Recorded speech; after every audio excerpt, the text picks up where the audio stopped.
Buenos días, bienvenidos a este programa llamado Defendiendo mi Fe, una propuesta de la parroquia San Justino Mártir para nuestra comunidad, en el sentido de formarnos con el fin de, como el nombre del programa lo dice, defendamos nuestra fe y defendiendo nuestra fe aprendamos también a dar razón de ella misma. El tema que hoy vamos a tocar en este primer programa va a ser el de la tradición.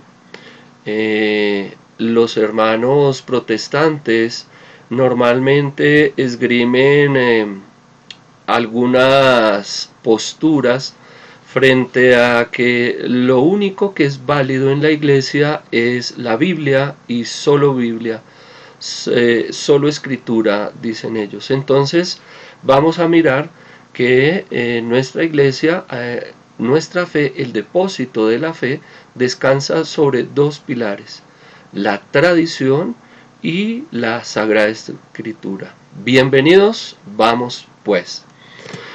Como lo había dicho al principio, entonces normalmente escuchamos expresiones como donde dice en la Biblia que el purgatorio existe, o donde dice la Biblia que San Pedro fue a Roma, que de hecho sí estuvo en Roma, o donde dice la Biblia que María fue concebida sin mancha del pecado original, es decir, el dogma de la Inmaculada Concepción.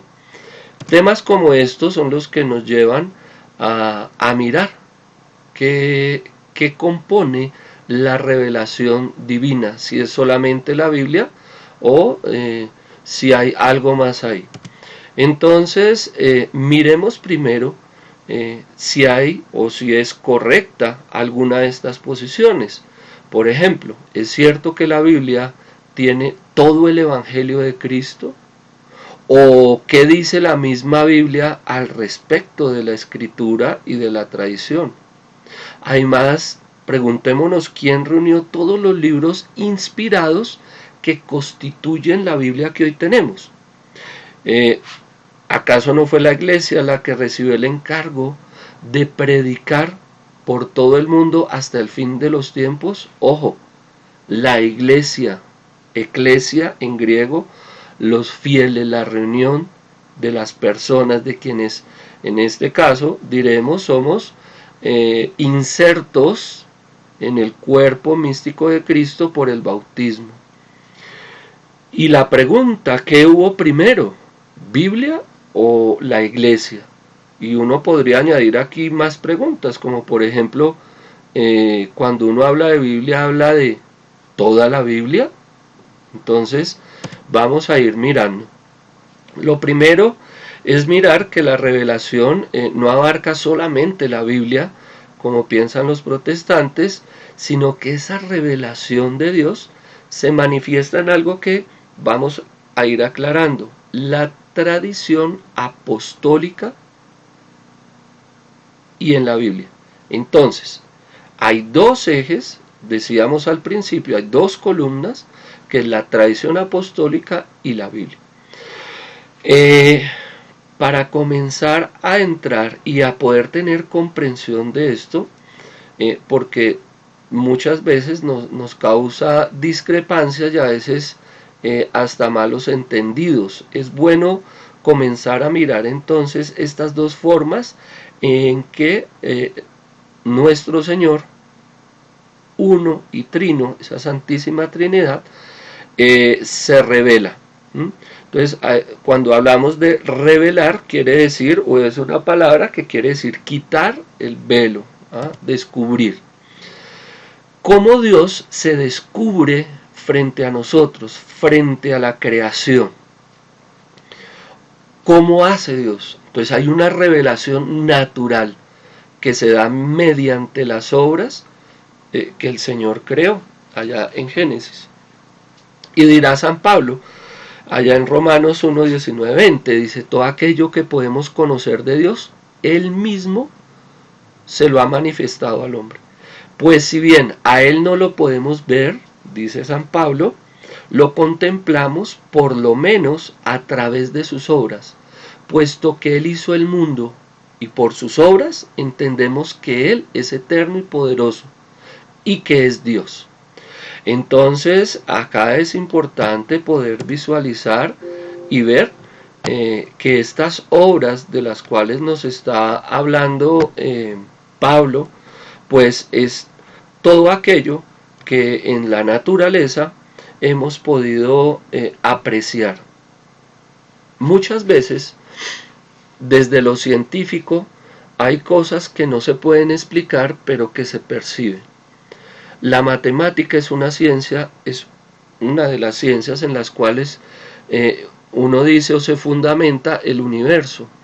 Cuando uno mira cómo está, por ejemplo, organizado nuestro sistema solar o nuestras galaxias, nuestro planeta, el punto exacto de distancia, de grados de inclinación de la Tierra, todo da un conjunto y tendrían que ser muchas casualidades que ya abordaría en lo ridículo pensar que simplemente es eso, una casualidad. O sea, no se puede dar por casualidad.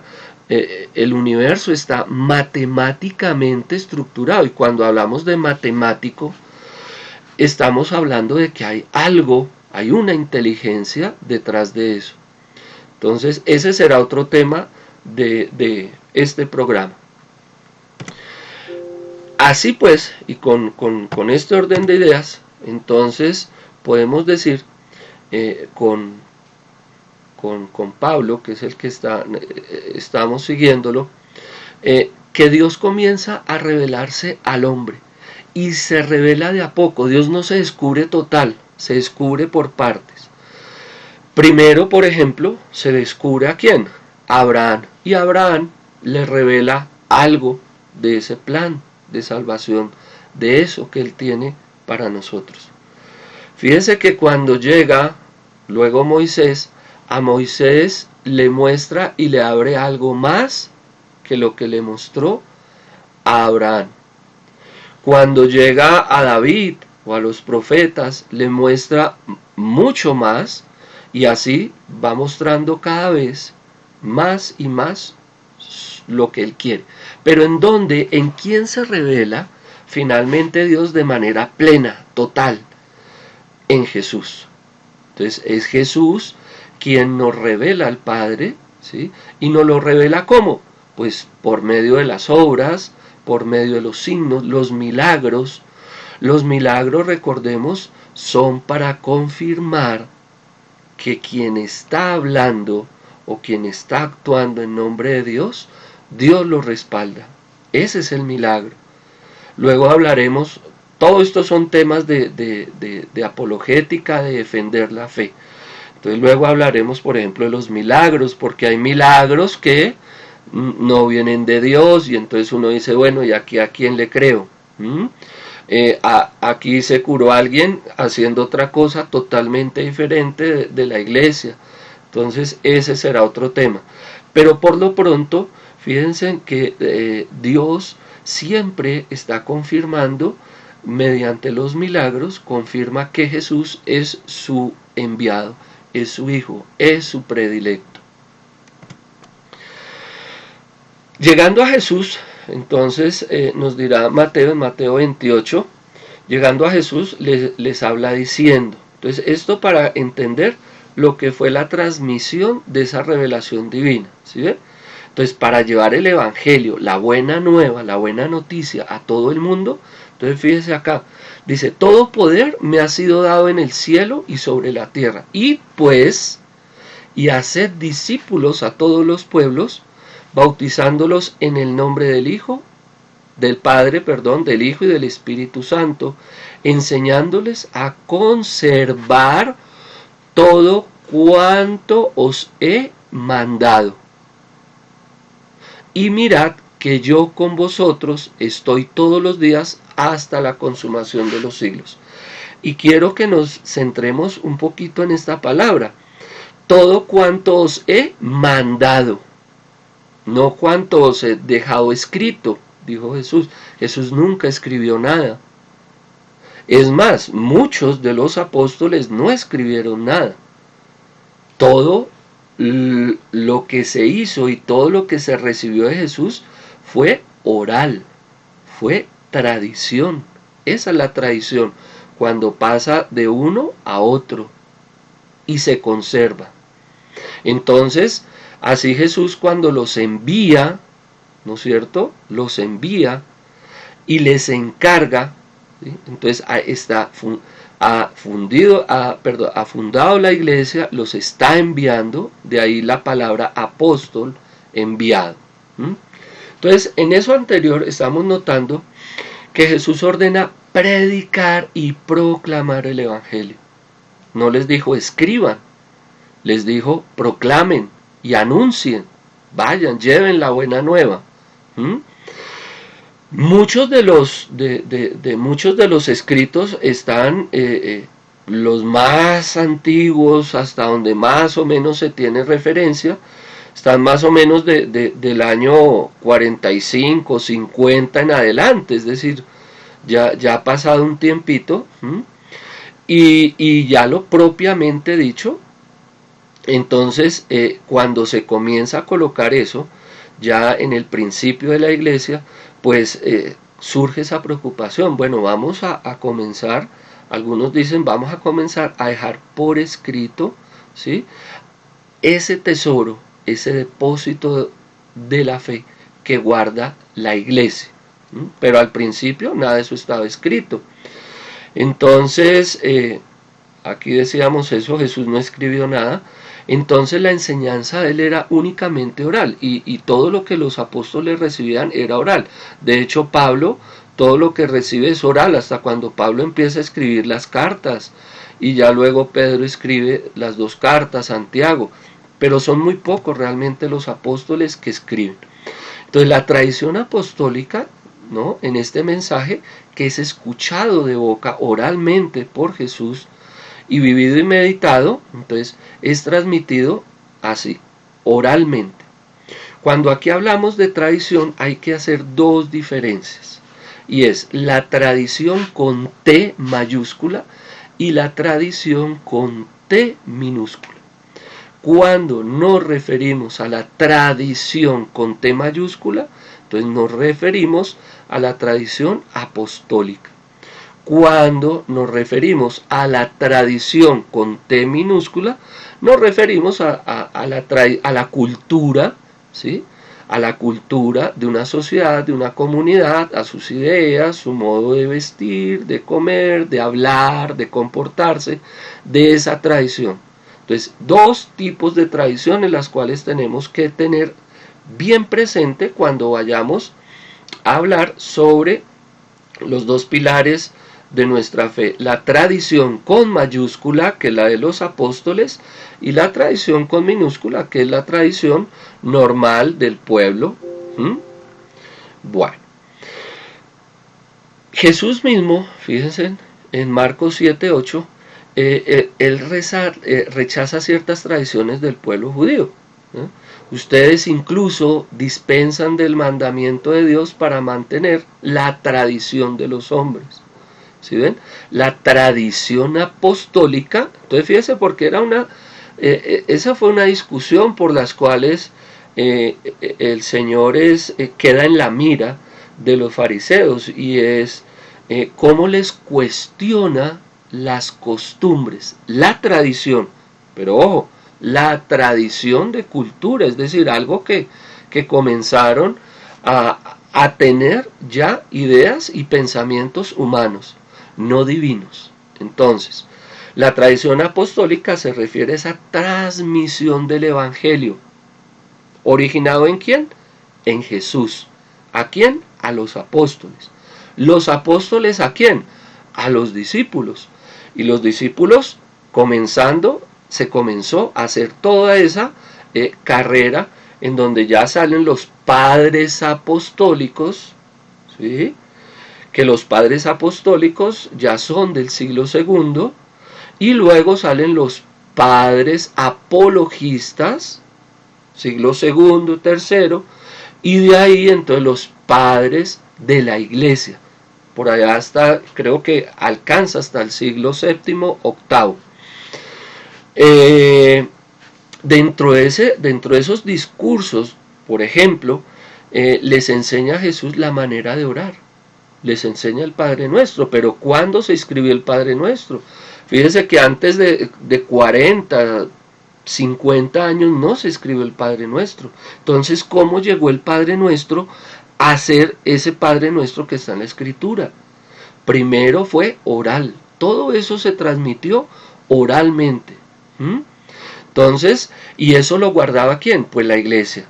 Vea que el apóstol Pablo, allá en la primera carta de los Corintios, capítulo 11, verso 23, entonces nos dice que se refiere a esta tradición apostólica. Yo mismo recibí, dice Pablo, ahí en esa cita, yo mismo recibí esta tradición que a su vez les he transmitido.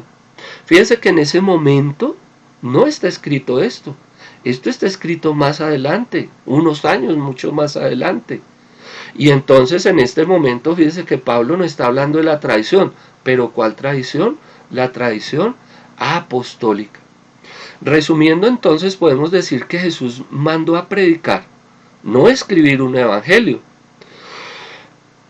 El Señor entonces funda la iglesia, ¿sí?, asegurándole que va a permanecer hasta el fin de los tiempos, y la iglesia, que ha vivido muchos años, ¿sí?, de la tradición apostólica, sin tener los libros sagrados. Vivieron muchos años sin eso.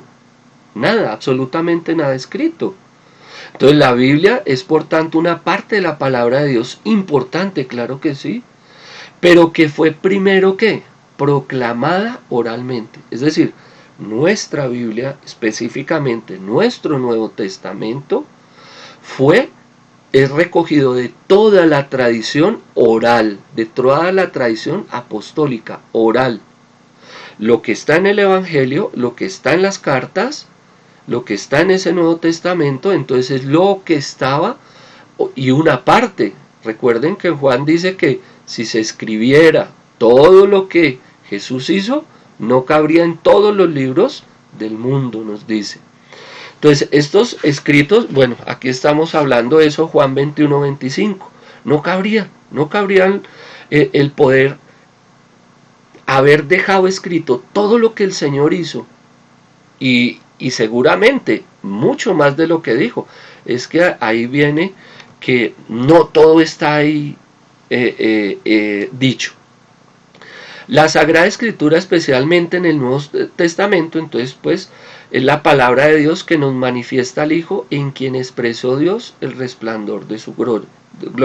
Entonces, lo que hacemos, o lo que podemos decir, que solo la parte más importante y fundamental de la tradición apostólica fue puesta por escrito. Es decir, lo que se hablaba en un momento de la iglesia, de la historia de la iglesia, se comienza a pensar y se deja por escrito y comienza a generar esos libros. Por tanto, entonces decimos acá que la razón de la iglesia, por esta razón la iglesia siempre ha tenido una veneración muy especial. ¿Por qué? Por las escrituras. Porque las escrituras son el sello y son, digamos, lo que queda de esa tradición oral. Sabemos lo que hablaron porque quedó escrito más adelante. Después podemos decir que la revelación divina pues ha llegado hasta nosotros por esa tradición apostólica y por la Sagrada Escritura. Es decir, yo no puedo separar una de otra. Una es consecuencia de la otra. Tenemos hoy un Nuevo Testamento, consecuencia de esa tradición oral de los primeros cristianos, de los apóstoles, ¿sí? Entonces no podemos considerarla como fuentes apartes.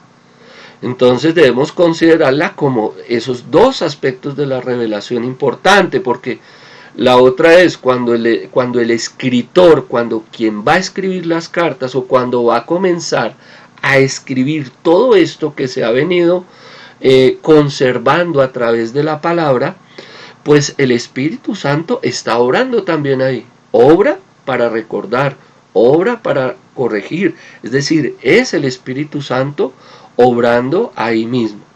Entonces, por eso la tradición y la escritura están unidas y están, o sea, ligadas, ¿sí? Que una no puede subsistirse en la otra y una es complemento de la otra, nunca pueden ser separadas. Entonces, la Sagrada Escritura, ¿sí? Que se presenta la tradición como base de la fe del creyente, todo lo que ha aprendido, ahí todo lo que ha aprendido, dice Filipenses 4:9, que la Sagrada Escritura presenta la tradición como base de la fe del creyente. Todo lo que han aprendido, recibido y oído de mí, eso es tradición. Todo lo que me han visto hacer, háganlo. Entonces fíjense que nos da una figura de tradición, pero que la dejó luego por escrito. Es decir, lo que se hacía y decía, luego fue plasmado en unas letras. Dirá en la segunda de Timoteo 2:2 Pablo, lo que aprendiste de mí, confirmado por muchos testigos, no escrito por ningún lado, confíalo a los hombres que merezcan confianza. Es decir, dígaselo, confíeselo. ¿Usted a quién le confía algo? Cuando usted dice yo le confieso a él, es porque usted se lo contó.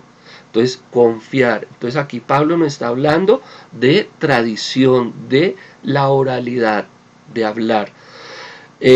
A hombres que merezcan confianza, capaces de instruir después a otros. Es lo que estábamos hablando de cómo, por ejemplo, cómo papá y mamá enseñan a los hijos en la iglesia doméstica, que es la casa. Pues porque a papá y a mamá hubieron unos abuelos que les hablaron de Dios. Pero es que a esos abuelos hubieron unos papás de esos abuelos que les hablaron. Y así sucesivamente. Cuando nosotros miramos al interior de nuestras familias, vemos eso. Que siempre será la tradición, sobre todo en la parte de fe, de lo que me han contado. Pero hemos llegado hoy, en esta época, encerrados obligatoriamente a través de todo esto que está pasando, que nos tenemos que comenzar a dar cuenta que tenemos que formarnos un poquito más. Bueno, dice la segunda de Tesalonicenses, otra vez Pablo, hermanos, manténganse firmes, guardando fielmente las tradiciones que les enseñamos de palabra y por carta. Entonces fíjese que aquí ya están los dos pilares, la tradición y la palabra. Esa carta finalmente va a ser parte del Nuevo Testamento. Entonces este es bien importante que dejemos bien en claro esto. El magisterio de la iglesia, de la revelación, abarca la sagrada tradición y la Sagrada Escritura. Este es el depósito de la fe que fue confiado por los apóstoles al conjunto de la iglesia. ¿Y cuál es el depósito de la fe? Lo hacemos todos los domingos y es el credo, en lo que creemos, en lo que decimos y en lo que manifestamos ser fieles. Luego entraremos a ver si por ahí si somos fieles o no. Digamos que cuando se hace un examen de conciencia, uno generalmente le enseñan a que se examine frente a los 10 mandamientos, de pronto ante las 14 obras de misericordia, pero qué importante sería hacer un discernimiento frente al credo, que es el depósito de la fe, en lo que yo creo, si creo o no creo, o lo que yo creo lo creo a mi manera y no como el magisterio, es decir, como la iglesia me lo está enseñando. Por eso el oficio de interpretar correctamente la palabra de Dios, sea oral o escrita, ha sido encomendado pues a la iglesia.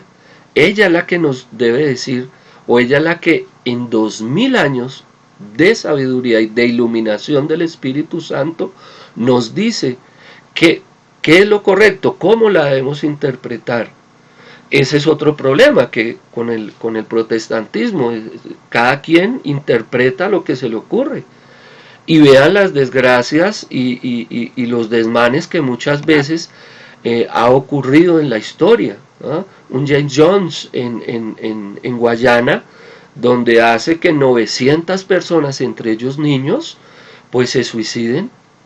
Y locuras, me acuerdo, David Koresh, por ejemplo, de la secta davidiana, atrincherados y murieron quemados, los hizo morir quemados, creo que unas 200 personas allá, entre niños y mujeres y hombres. O sea, ¿hasta dónde nos lleva el no interpretar esto? Llegamos hasta aquí, espero que haya sido del agrado, espero que hayamos aprendido algo, espero que nos suscite interrogantes.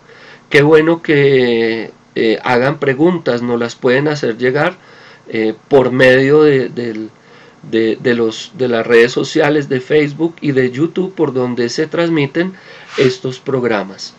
Le damos gracias al Señor, pedimos su bendición, el Señor nos bendiga, nos guarde de todo mal y nos lleve a la vida eterna. Amén.